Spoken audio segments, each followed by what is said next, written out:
Hey guys, welcome back, MTG Marksman. Guess what? Tonight, we're going to talk about Jeska the Planeswalker and how she got there.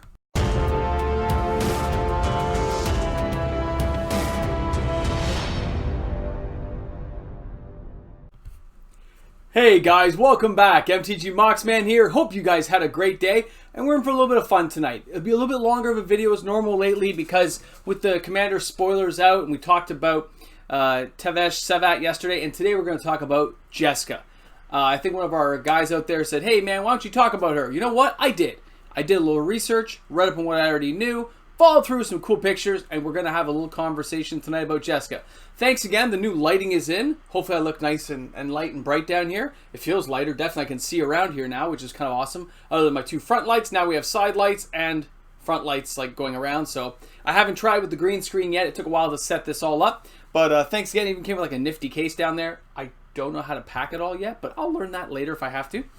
So thanks again to my patrons who are helping me pay for some of this equipment. It's very appreciated. If you wish to join my Patreon, you can easily do so by just going to Patreon, typing in MTG Marksman, and you'll find me. $1 a month, costs nothing. All right, and again, thank you to all the new subscribers we had joining us today. If you found me somehow through YouTube, through Instagram, however it may be, Twitter, whatever it is, all you got to do is hit subscribe, follow the links below, and hit our free giveaway link for our dual lands this month. Lots of room for more people to come aboard. Looking forward to having you all here, so thanks a lot for tuning in. There we go. We're like a minute in already. I've been taking up time. Let's get to Jeska. Now, this, of course, will be a little bobbing head action as I go down to the camera stuff down here, but it's pretty awesome, so let's get started. All right, first of all, this is the Jeska Planeswalker that was spoiled the other day. I'm sure people have been talking all about her, but have they been talking about the lore, the actual character herself, or just her attributes of what she does? It's ridiculous. Now, she's only a 3 casting cost Planeswalker, guys. That makes her very fast. Now, you see how it says 0 on her ability. That's because she comes into play with a loyalty counter for each time a commander was cast from the command zone. So, you almost want to have low casting cost Planeswalkers to give her a couple of things right away. Now, it says 0. Choose a creature. If that creature would deal damage to an opponent this turn, it deals 3 times that damage. Ow. Pretty cool. And then minus X. Jeska deals X damage to up to 3 targets, which is pretty awesome, guys. She can ping off some creatures quick. Now, she's obviously a very aggressive red Planeswalker, far more aggressive than even a Chandra-type character. She is pre-mending, so she came out during the Urza Mishra Wars and stuff before, you know, everything kind of collapsed in on itself with the zones. So we'll get into that tonight, don't worry. A little bit of fun, but that's the Planeswalker everyone's talking about right now, coming out for Commander Legends. She is cool, and she's low casting cost, which is pretty awesome. And you notice her powers don't suck? I mean, it's mainly crowd control. But when you see 3 targets, you notice it didn't say 3 creatures? That's right. I'm telling you. So that's our girl Jeska. That's who we're talking about. Now, when you look at Jeska, she's had different iterations of Jeska. Okay, guys? Let me just zoom this in a bit for you so you can see it. Oh, did I do that wrong? Hold on. Hold on. Come on. Come on. I'm horrible at this. I know. No. Anyway, I'm messing up, but that's okay. What we're talking about here is she came in different iterations when she came along, okay? Now, when you look at her, you see the Planeswalker on the side, then you see her as the Barbarian Warrior that she was, like a 3/1 with like haste and first strike, and then there's her as the Dark Phage, right? The untouchable, because anything that touched her died. And we'll go through each of those in our conversation tonight. So she has had different types of her over the course of Magic's history, and there's lots of flavor text cards out there with her in it, making comments. Okay, and they're well founded, by the way. Like she was no weakling. She was pretty tough as a Planeswalker. Okay, and I'll tell you why later on.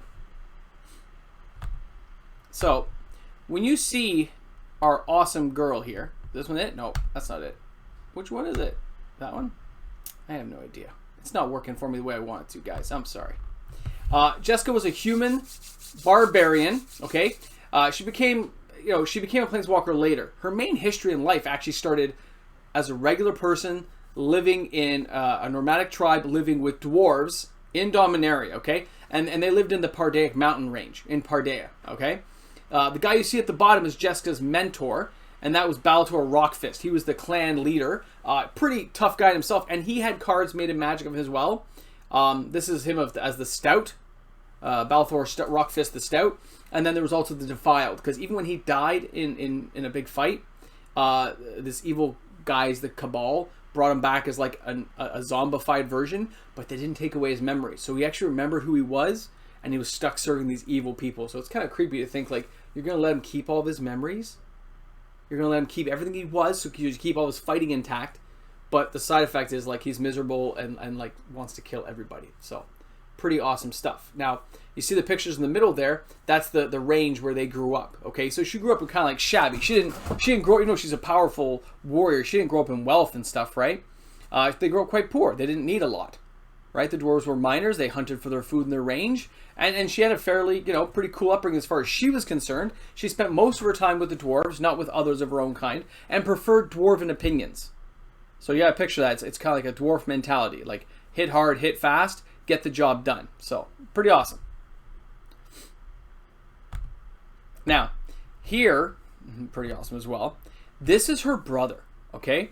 This is Kamal. Now, Kamal is a famous magic card. He has a huge history in Dominaria. The sword you see in the picture there, of him holding the sword like, right? That is what's left of Urza's staff from when Phyrexia attacked. And it was fashioned into a weapon for him. So he's super tough. He always has been in Magic's history. And he became a pit fighter. So he went to make money for him and his sister and the dwarves by going to a city being sponsored to fight in the pits. And she didn't like that, by the way, because she was worried about him getting hurt or dying. Now, he's not just a fighter. He was a red fire mage. His dad was a famous lavamancer. So their parents may be dead. They died in this huge fight. And those two, Jeska and her brother Kamal, were raised by the dwarves, by Rockfist. Now, pretty awesome to think that I could spend all night just talking about her, and I haven't even gotten to Kamal. Like, when you start delving into lore, guys, you start branching off everywhere. When I started following these stories today and kind of linking things together for you guys tonight, it kind of went page after page after page. And I only had so much time, of course, in a day to study and research, so you have to bear with me that I'm still giving you a slightly abbreviated version, and I'm skipping Kamal and those guys because it's not the be-all, end-all of the story, of course, right? But it's still so exciting to tell, I'm telling you. So Kamal himself, awesome guy, major tough person. At this point, Jeska was not a planeswalker, okay? She didn't have those powers at all yet, okay? So remember, she's still like a regular fire mage at this point, nothing going on. Her brother was like the real hero and leader at this point, okay? Which is still awesome. Now, okay, Jeska becomes the Farge. There was a failed attempt to kill her to get back at Kamal. That failed, okay? So the Cabal pirates tried to attack her and kill her, but instead, every time she killed someone with her fire magic, they became a death worm. She absorbed those death worms to stop them from consuming the planet, okay? Because there's known those worms, if they get bigger and bigger, they can eat whole worlds, right? And she didn't want that happening, so she took them all into her, which made her Farge the Untouchable, because anything she had an evil nature at this point, and anything she touched died. So she only touched rocks, she would touch certain metals, but she couldn't touch people. She made sure she didn't touch anyone, because she would kill them. Now, there was people she hated, because she's being turned evil at this point by the Cabal, but, you know, she still managed to, you know, her brother was trying to rescue her, so were the dwarves, to turn her back into normal. And that was very hard. She had a particular hatred for Akroma, the angel, who's like an illusion angel. You guys know her from Magic as well. And I could have delved all the way down that rabbit hole, but we didn't have time. So we'll do, like I said, a short and abbreviated one. But pretty awesome to think, not only was she a planeswalker, which is the new image you guys see on the screen, the Farge is going way back, okay, like we're talking like years and years ago. And the key, I love the fact that history is kind of coming forward. So Wizards has brought forward this lore for us to enjoy and still put nice twists on it. Like, she's not her old self, obviously. This is like a version of her in Magic's history, which is cool. I like that. All right, here's a big updated picture. Now, this is the old image of her you see on my right-hand side, probably your left hand. But you notice the image is still the same. Look at the two weapons in her hands. Notice the two original weapons. They're not coated in fire, but they are the exact same weapons. You see she's wearing the dragon teeth in her hair. She still has the dragon teeth in her hair. She still has the fiery cape, the cape behind the fire. She's still wearing her cape there. She still looks like a barbarian, guys. These images are the same, but one's just more updated and more fashionable. One's more of a classic look of her in the Pardak Mountains. Very cool, though. I thought it was nice flavor to see original artwork versus the new artwork. Very cool. Now, Jeska, when she became Parge, they go to like a big battle, okay? and they start duking it out. So it's Jeska versus Chroma, and then there was this girl called Zakora. There's no image because no image exists for her. I looked around. Okay, she was just a human resistance fighter. So she didn't have a magic card made after her yet. There's no real flavor with her. Nothing I could put in. There were some homemade cards people did, but I didn't think it represented it well, so I didn't do it. So that's a Chroma the Angel, and they have this big fight when she's Farge. Like, they're just like going at it in a city. And Kamal and his buddies are coming to rescue her, or at least they think rescue her. And what ends up happening is when Kamal goes to swing to stop the fight, he cuts all three women in half. Literally in half. So he cuts these guys down. His sister's the only one who's kind of alive with this massive gash, but as they all die, this huge explosion of mana and magic happens. It just blows through the whole planet like a big geyser, and that forms Corona the False God. So all the magic and the mana lines of Dominaria from the death of these three characters forms Corona the False God. And that's a major magic card from back in the day, guys. Corona was the entire embodiment of all magic on Dominaria. And she went, and of course, she didn't know who she was. She didn't know what she was. So Corona goes off looking for stuff to make herself. So that's all three girls combined into one being with all the magic and the mana lines that are contained in Dominaria. So it's a crazy powerful creation. Now, what ends up happening, though, is Corona the False God dies after a very brief reality check of checking things out. She summons all kinds of characters from the past. She talks to a version of Teferi. She talks to Yawgmoth. These different versions, which all turn out to be false. It's her own imagination. And she gets killed, by the way. Okay, Corona gets killed by Waistcoat, another character in Magic. When they kill her, though, the other two girls, their souls are... So Chroma just disappears. Zorga disappears. But although Jeska should disappear, instead, Jeska's Planeswalker ignite. Her spark ignites, forming her into the Planeswalker we know today. So although she should have died, that spark spiking off caused her to live and become Jeska the Planeswalker, which is the image I showed you a while back of her standing in the mountain range there. Sorry. Didn't drink. Didn't bring my water down. So it's like, I mean, this story is rich, guys. This is amazing to think that some of these major events happen in just these two characters. It's amazing. Amazing. Now, that leads us off to now she's a Planeswalker. And she's a Barbarian Planeswalker, and she's like vicious, right? She's no easy coming person anymore. She's not dark magic anymore. She's not like aligned with black mana, but she's still right makes right? She just goes in, does what she has to do, and she doesn't really think about the consequences.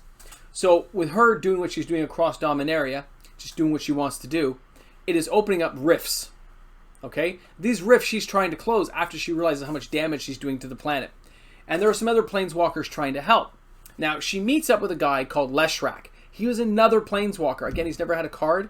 There's Leshrac's minions, but that's the image of him from the comics. He's like an ancient evil Planeswalker. And he's trying to fight Nicobolas. But he can't. He knows he doesn't really have the power. And they're trying to get the weapons and tools to do it. And he realizes that Jeska can probably beat Nicobolas on her own if she converts herself to Jeska with Farge. So he tries to find a magical item that will combine the two powers and then wants to unleash her to fight Nicobolas. Pretty awesome, right? To think Leshrac, who's an ancient Planeswalker, actually believes that Jeska's going to win. That's kind of cool because he would know, like he's an ancient Planeswalker himself. He can see her untapped potential as this powerful planeswalking force in the multiverse. So, and she does get manipulated by him to do a few small tasks to get some of these magical items together, okay?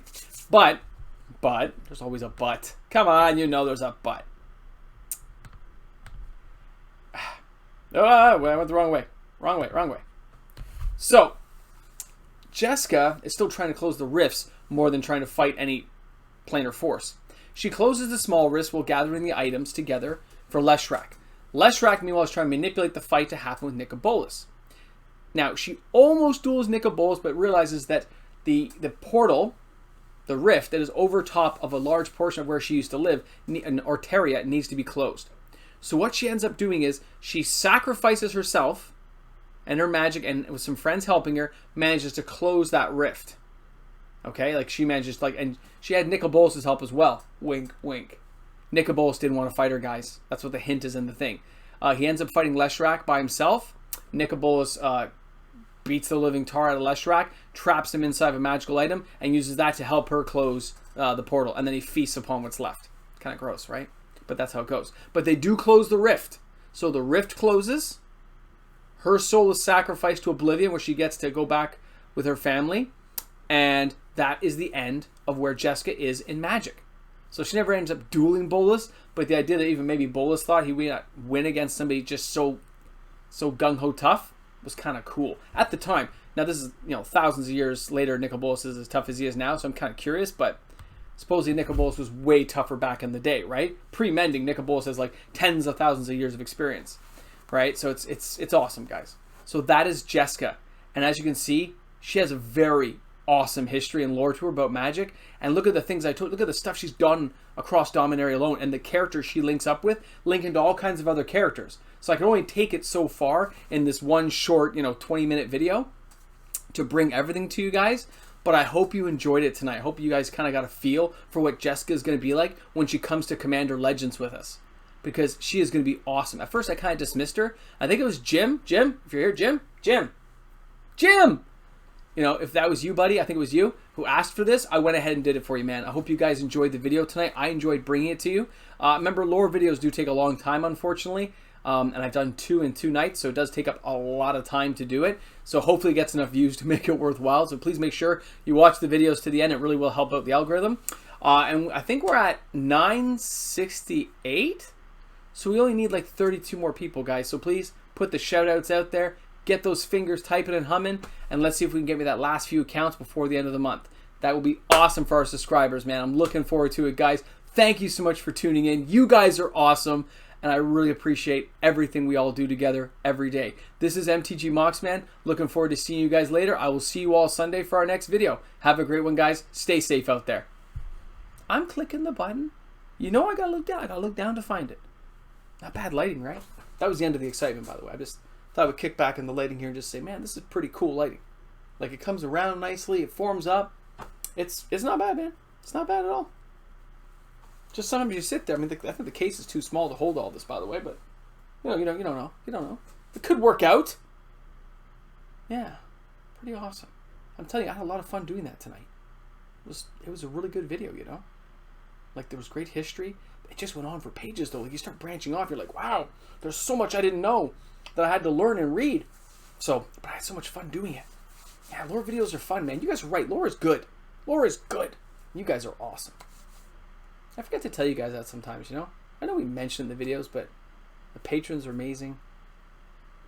Everyone watches. You guys are all good commenters on what goes on in the videos. You ask some good thought-provoking questions. I don't know. Sometimes I don't think you guys get enough credit, People should do that more often.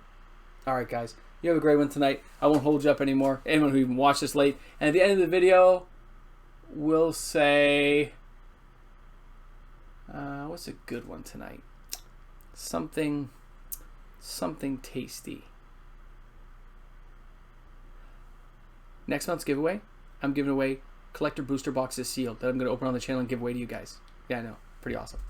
See you caught that one. That's right. I said it. We are totally going to give away collector booster box next month on the channel for our opening. I'm not even going to keep the cards. I'm going to give them all to one of our guys, our lucky winners. That will be next month's giveaway. Can't wait to share it with you guys. Have a great one. Tune in.